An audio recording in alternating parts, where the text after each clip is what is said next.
Awesome. So I finally got my package. Came in. It's basically going to be just redoing a key fob. So if you don't have a key fob, or your key fob is broken, or you just want to get a new key fob and button, you definitely want to order one of these, and they'll come in, and all you have to do is replace it. Before, after. Little tiny things like this make your old shit just, better. Nothing lasts forever, so I'm always maintaining stuff. If you don't notice that about me, that I'm always working on something, you're probably blind. Okay, it looks a lot better. Yeah, so I definitely got this newer front here with the new buttons, and it looks way better than this one.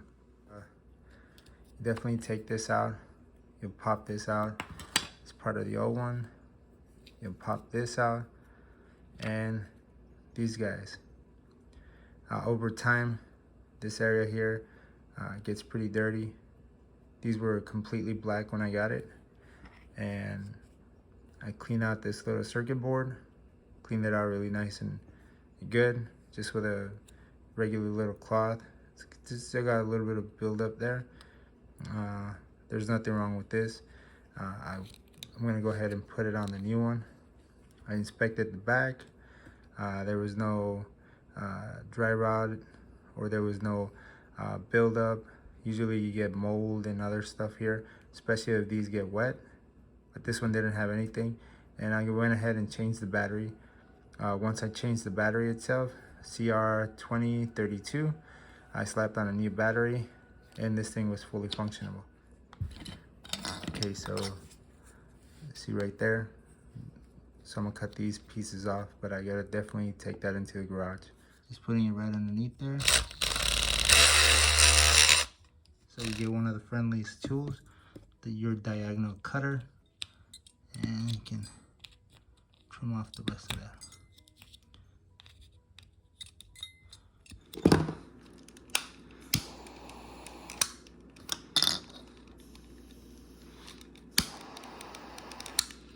Okay. This fits in place. Just kind of wiggle this in place. There we go. Kind of sits all the way down. Buttons are there. It should line up.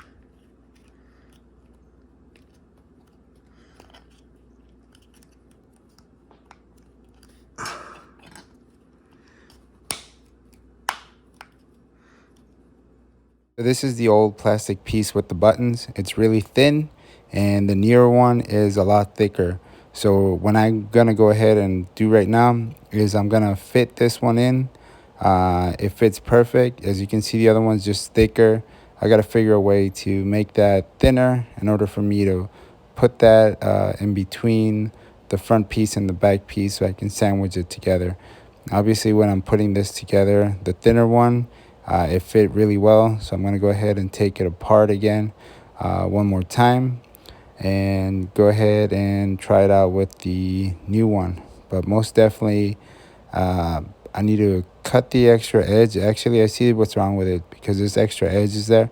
So I'm going to go ahead and trim all that extra edge there and take it all out. And I'm going to, hopefully this is thin enough so it would sandwich itself, and the front piece and the back piece can lock in together. Sweet. Okay, so everything worked together. I really like the way it fit. It's the last time that I'm going to put it together. Both pieces fit. They locked into place. I just had to unlock it one more time because I had the old buttons in the new casing. So these are the new buttons. This is a new casing. I trimmed off the rear. I got everything to fit. And one more thing, I'm pretty stoked. I'm gonna put it in the actual key ring itself. Everything is really nice and tight.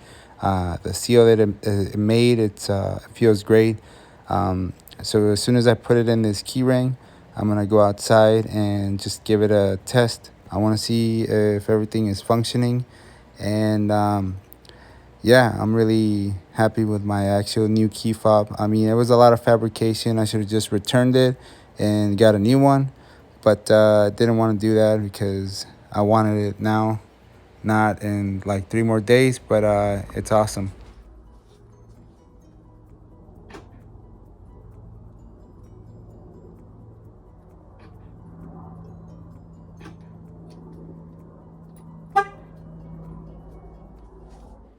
So most definitely, before you go out and throw out your key fob, make sure you check out the battery.